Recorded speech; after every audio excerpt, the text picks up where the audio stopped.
They might have fun. They might be entertained. They might come back. They might grow. But it's not ministry. There's a big difference between being relevant and being authentic. I'll give you another example of the mindset of program ministry.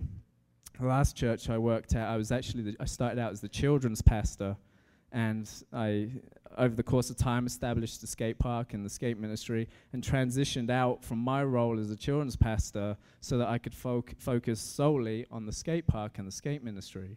So with that, I dropped the title of kids pastor, and I started to be able to pay myself and all that kind of stuff. So I slowly moved away back to where my heart was, and I wanted to be doing more of a real-world scenario in the skate park with the kids. Now, at the same time, my wife stepped up. She's in the back over there. Hey, Annalise.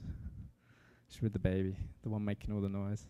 And she stepped up, and she was helping with the kids ministry. She stepped up to fulfill my role, take over the ministry, and she actually took on all of the age groups, whereas I was just doing the 6 to 11-year-olds. And the church would not give her the title children's pastor. That's the title I had. She stepped up and did more than I did, but they wouldn't give her the title.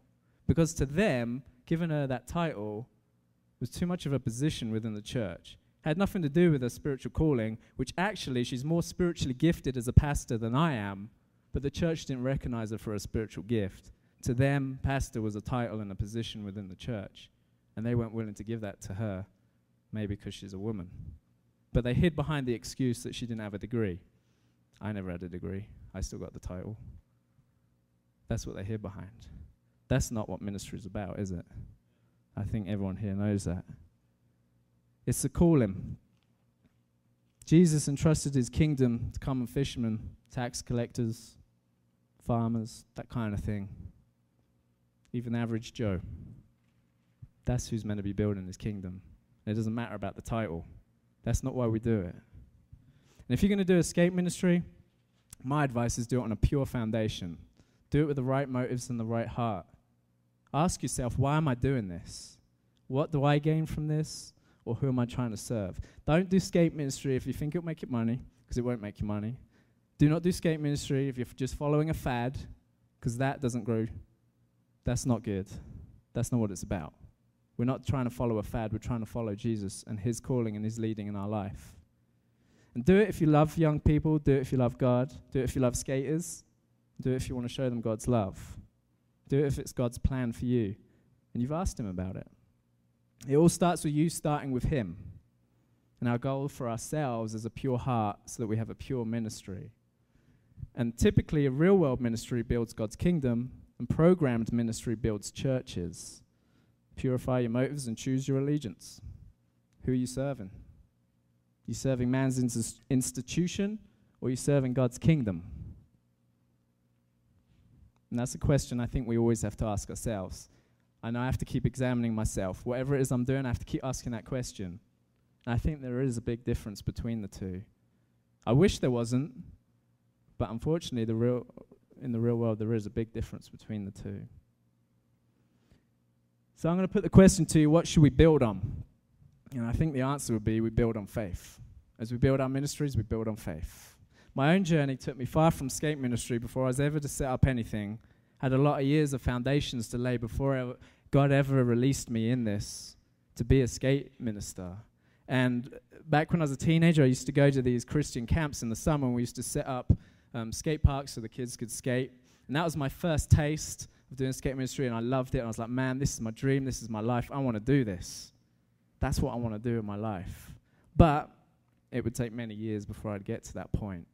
At 19 years old, I was working for a large construction company as a trainee, training to be a site manager. I was going to college. I had my whole life mapped out in front of me. Wasn't the most amazing life. I wasn't really that excited about it. But nonetheless, it was a life and it was a career. It was set out. Hey, I could follow it. I could live with it, you know. Wasn't really excited about it. But whatever. It was a life.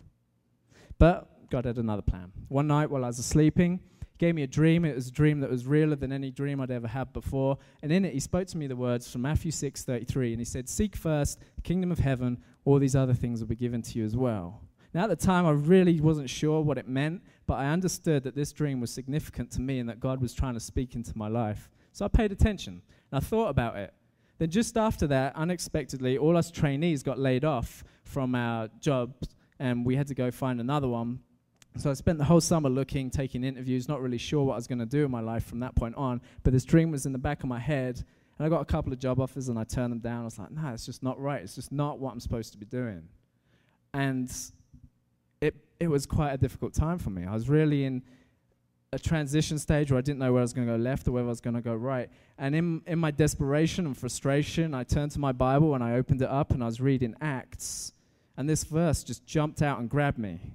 And it said, "The stone the builders rejected, which has become the capstone." And as soon as I read it, I knew that God was speaking to me personally through a text that wasn't written to me, of course. But God was speaking to me in a very personal and powerful way. And he was saying, even though the builders have rejected you, I still have a plan for your life. I'm still going to use you. I'm still going to bring you back out on top of things, despite the fact that they've kicked you to the bottom. And God spoke to me through that verse, and it changed my life. I hung on to that one truth. He was promising me something.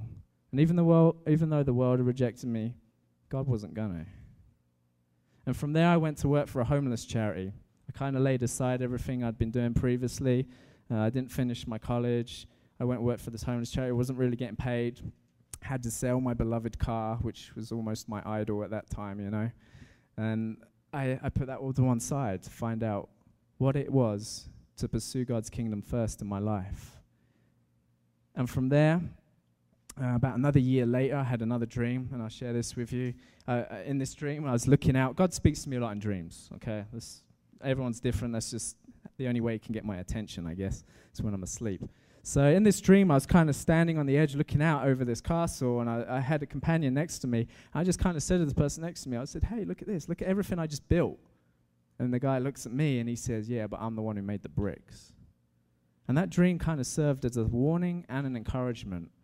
And it was about the motives of my heart. It was about how are you building or who are you building for. And don't forget who it is who gave you those bricks. Who it is who's really the one building here. And I think you understand where I'm going with that, right?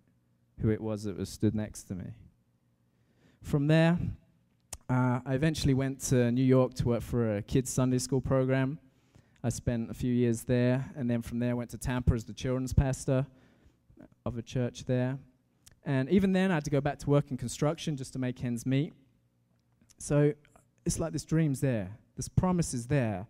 But it's year after year, I'm still striving and working and doing all these other things. And it's like, hang on, God, didn't you promise me something? So where is it? Give it to me now, you know? Isn't that our mentality? We want it now. So as we're setting up our ministries, that's often the mentality we have, isn't it? We're like, it should happen now and it should happen my way. But God says, no, I've made you a promise, but it's going to happen my way and my time. And it was lonely.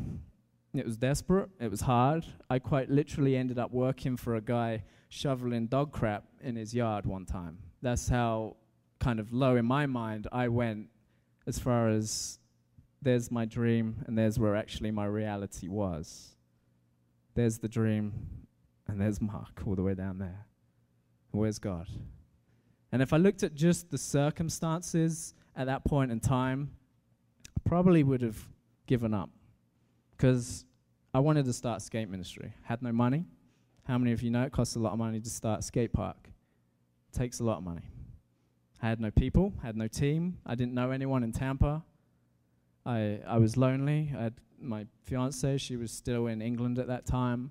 It was really difficult. My back was playing up so that I could hardly walk, never mind skate. Had my insecurities. I'm not a professional skater. Are these kids even going to listen to me? And then on top of that, I was a foreigner, so to be able to work in America, you got to have a visa, which runs out at some point. So I had about a year. So after that year, would everything I've built be over? Would I have to leave it all behind and start from scratch again? So there were a lot of times where I just felt like quitting. But here's what it says in Hebrews. It says, you need to persevere so that when you've done the will of God, you will receive what he has promised. And as I look at it, if I was building on faith, what does that really mean? Like we say that, oh, I'm living by faith. But what does that really mean? It actually means we're building our lives on something he's promised us. God had promised me the stone the builders rejected, which has become the capstone. That was his personal promise to me, that I have a plan for your life. I wasn't building on my money. I wasn't building on my talents. wasn't building on my friends or my family. I was left completely